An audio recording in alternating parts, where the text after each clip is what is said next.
So here's another story about like traveling. I'm a traveling man. Anywho, so yeah, years after my fiasco on the tricycle, but I was homeless and I faced a lot of fears. I'm in the dark. I'm walking on railroad tracks in the dark, up heights, but I didn't give a shit. But anywho, so I was in Columbia, South Carolina, right?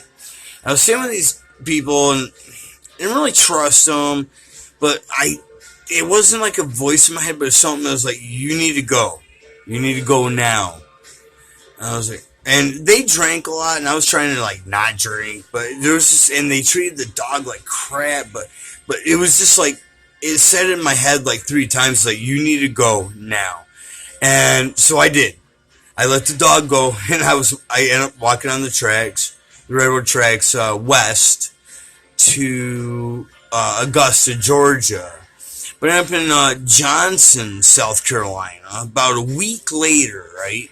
A week later, I walk up and there's these animals on the track, and you see that a lot. Dead animals get hit. But I got closer, and there was two Rottweiler puppies. One was dead.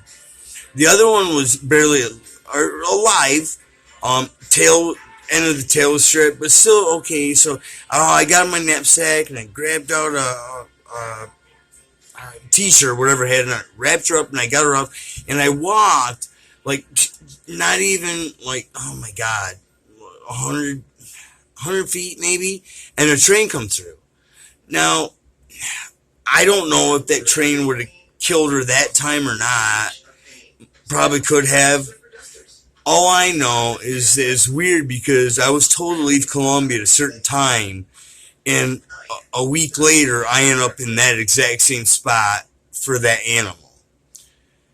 I don't think that was an accident at all. But anywho, so I grabbed the animal, I go to the nearest store, and I'm like, hey, I need help. This animal needs help, and I can barely take care of myself.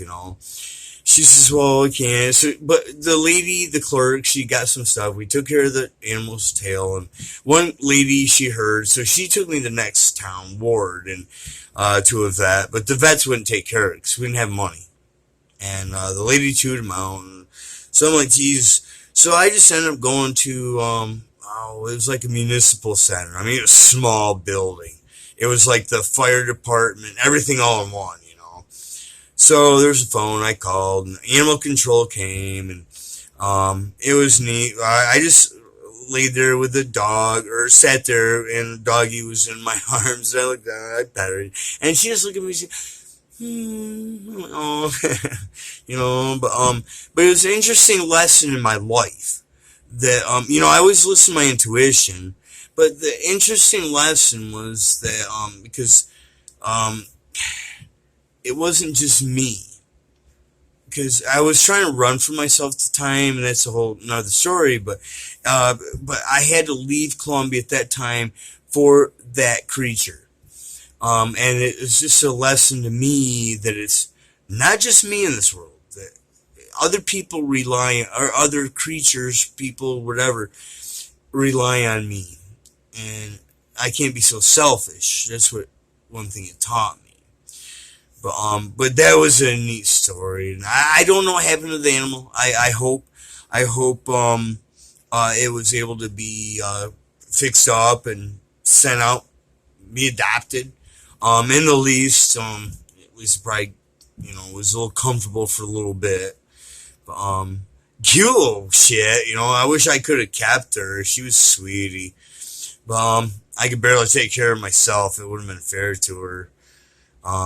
But yeah, and she wasn't physically able. But anywho, that's my story.